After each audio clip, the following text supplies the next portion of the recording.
You want to support Roland Martin Unfiltered? Be sure to join our Bring the Funk fan club. Every dollar that you give to us supports our daily digital show. There's only one daily digital show out here that keeps it black and keep it real as Roland Martin Unfiltered. Support the Roland Martin Unfiltered daily digital show by going to RolandMartinUnfiltered.com. You can make this possible. After lots of internal criticism, the Black Lives Matter organization recently decided to give $3 million to members of the black community who are financially crippled by the pandemic. There are people who are saying that, hey, BLM has taken in more than $90 million in donations. They should be doing more for local chapters, also for the community. Through the organization's BLM Survival Fund, it has been giving grants of $1,000 to black activists. Black people are certainly struggling financially due to COVID-19, and black family members who have lost loved ones at the hands of law enforcement or while incarcerated.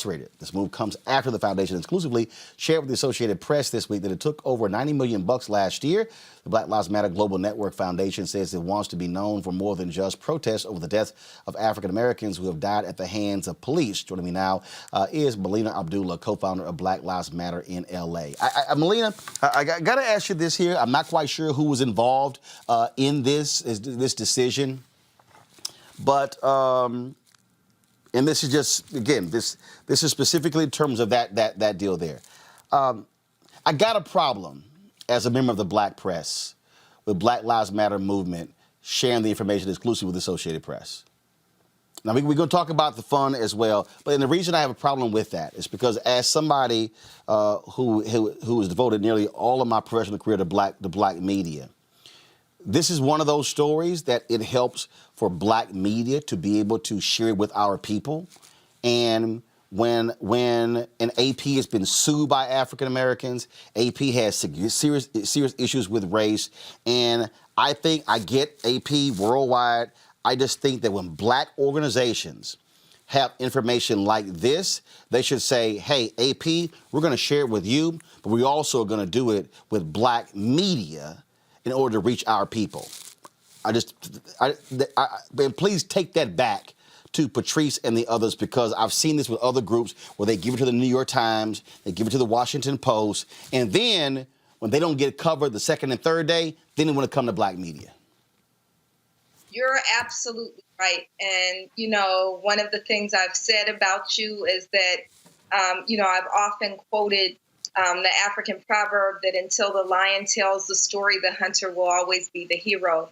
And I've often called you one of our lions. And you're absolutely right. And that critique is well taken. There is nothing wrong with offering criticism. And I accept that. And we won't do that again. And so I can say that you're absolutely right. You and many other members of the Black press have been ones to cover Black Lives Matter when people thought we were not going to be here any longer. You continued to cover us and you continued to share the work that we were doing, and we should have reached out to you first. So I apologize. But I certainly appreciate that. And let's talk about this fund. And so you made the announcement this $90 million has been taken in. And what exactly is this fund, and how do folks apply, how they qualify?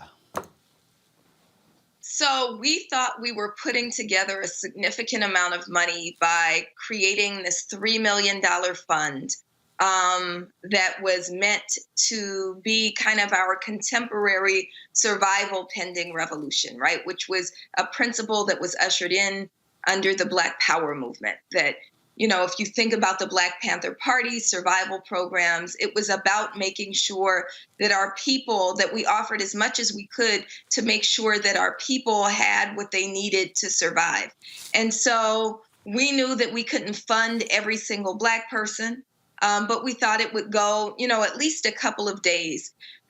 We had $3 million set aside for $1,000 micro grants that were really no strings attached. You didn't have to demonstrate anything. You just had to say, well, why do you need the money? I can't pay my rent. I can't pay my utilities. There's medical bills, or I lost my job. My business is about to close. And as long as you were Black, you got that $1,000. That money went almost immediately.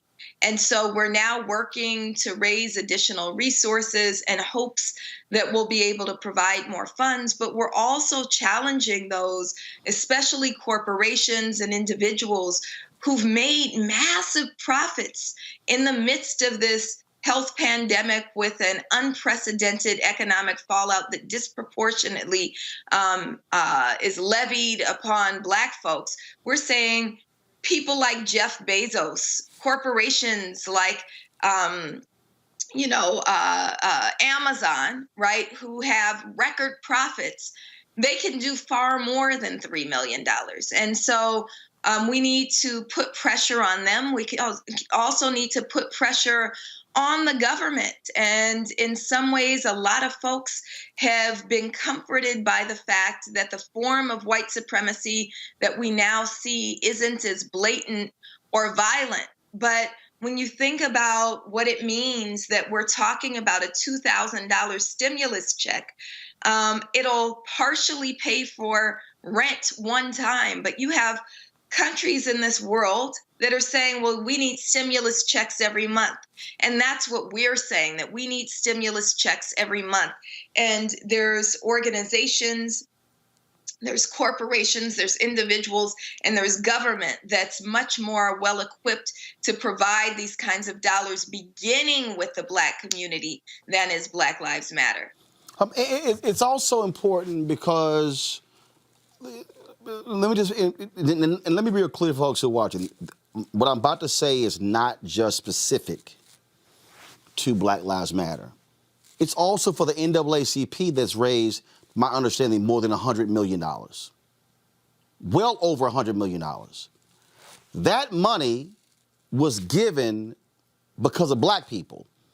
And so, to your point about the Panthers, what Black people are saying is the money needs to be used for Black people. It needs to be judicious, and that is examining. Is it being used for internal purposes? Is it being used to fund the chapters, to fund the organizations, to fund the things that they want to do? And that really, really is critically important, because if you are, like in my case, when I ask my fan base to give, I'm saying we're spending it here. We're covering this. We're going and we're covering this. The people need to see the results of what is being done with the money. Absolutely. And I would go further than that, actually, because more than Black Lives Matter and more than the NAACP, money was also given to white-led organizations like the ACLU, who has made far more than the $100 million in your mentioning. Yep. So what kind of pressure are we putting on those organizations and institutions? So you're absolutely right. The money has to go to Black community. Black Lives Matter raised roughly $90 million. There was an impact report that was released that talks about how that money has been used.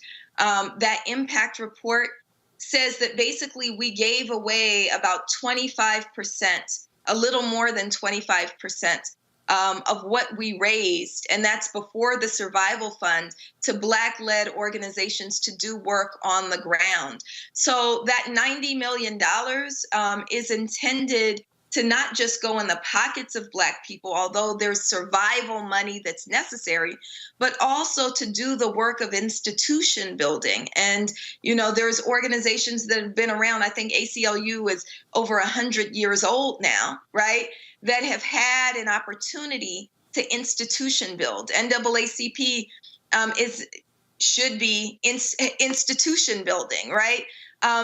Institution building is also important, because if Black Lives Matter were to give away every single dollar of the $90 million, that would be the end of Black Lives Matter, and we wouldn't have the capacity to continue to do the work in the streets. I think what's recommended, and, you know, I have a whole nother job, so this is also important. Right. This is not their day job. Right. That Black Lives Matter organizers, we do this work because we know it to be our sacred duty. I believe I was called into this work by the Creator, by my ancestors, and I do this work as heart work and spirit work and soul work. but we're not being paid by the movement. And so the dollars that go into Black Lives Matter actually do direct work on the ground. And we want to make sure that we have the dollars to continue to do that direct work on the ground and build up an institution that really can be abolitionist in nature by upending unjust systems, and also abolitionist in terms of ushering in the kind of world in which we want our children to inherit. And see, let me be. And here's the thing for people out there, and then I'm gonna go to questions from my panel. There are no issues, and I'm gonna be real clear to anybody who's watching. In order to have successful organizations, you have to have infrastructure.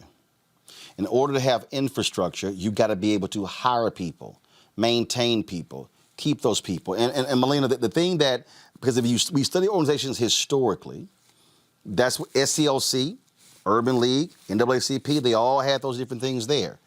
And so when people say, man, they sitting here getting rich, no, what you do is you're able to pay folks to live, because you can't ask people to just constantly give of themselves and not be able to pay their rent, pay their lights, pay food, send their kids to college, all those different things along those lines. But what I do hear from other Black Lives Matter chapters and activists is that you also have to, and what I'm about to say, I've heard the exact same thing from NAACP chapters. I've heard NAACP chapters say, national, y'all got to be doing more funding your state branches and your local branches. So this is not a solely BLM conversation. This is what, and look, I'm Vice President Digital for the National Association of Black Journalists. We hear the exact same thing from our chapters. This is what happens when you have organizations, and we have to recognize that, but the key here is transparency. I think the key here is constantly being transparent with what is going on so people know, and then you don't have people just with misinformation, disinformation, making up stuff, spreading lies. That's the most important thing. Absolutely, which is why we issued the impact report, so people could see where did that $21 million that we gave in 2020, where did it go? What organizations were funded through that money? Right. And then you're right about being able to hire and being able to have staff. I'm very fortunate that my day job that pays me gives me flexibility. I have flexibility in being able to dedicate so much time to Black Lives Matter without being paid. But it shouldn't just be that because I'm a professor and can kind of merge my paid job with my life's work, that's why I can contribute, right? It should be that people who work retail can also say, you know what, maybe I can do some work here and be compensated for that work. So we're beginning to think about how to build infrastructure, how to make sure that we have the things that we need, that we're not constantly begging for free photocopies and water and signs and people to print stuff for us for free, right? That we can use the dollars that we've generated to, again, build institution that's enduring. And that's what, really this last kind of moment of uprising, this watershed moment that did bring tremendous resources to Black Lives Matter is. And then finally, and I'll break after this, is, we need people to be a little patient. This is our first real money. We didn't have money before 6 or 8 months ago, right? Black Lives Matter was funded out of the pockets of people like me and Baba Akili and Sister Jan, who are just, I'm a professor, but I'm also a single mom, and I'm also a working class person. People can Google what my salary is, right? And so it's because I cook instead of going out that we were able to fund Black Lives Matter for the last 7 years. And so this is our first bit of money, and we want it to be righteous and deliberate with how that money is used so that we can make sure that there is a Black Lives Matter going forward for many, many years and prayerfully generations to come. Melina Abdullah, I really appreciate it. Thank you so very much. Look forward to having you back. Thank you so much. All right. All right, folks, back to our Roland Martin Unfiltered video in just one moment. It's time to be smart. When we control our institutions, we win. This is the most important news show on television of any racial background. Y'all put $2, $3, $4, $5, $10, $15, $20, $30 on this and keep this going. What you've done, Roland, since this crisis came out in full bloom. Anybody watching this, tell your friends. Go back and look at the last 2 weeks, especially of Roland Martin Unfiltered. I mean, hell, go back and look at the last 2 days. You've had sitting United States senators today, Klobuchar and Harris. Whatever you have that you can bring to Roland Martin Unfiltered to support it, please do, because this information may literally save your life. Watch Roland Martin Unfiltered daily at 6 p.m. Eastern on YouTube, Facebook, or Periscope, or go to RolandMartinUnfiltered.com. Support the Roland Martin Unfiltered Daily Digital Show by going to RolandMartinUnfiltered.com. Our goal is to get 20,000 of our fans contributing $50 each for the whole year. You can make this possible. RolandMartinUnfiltered.com.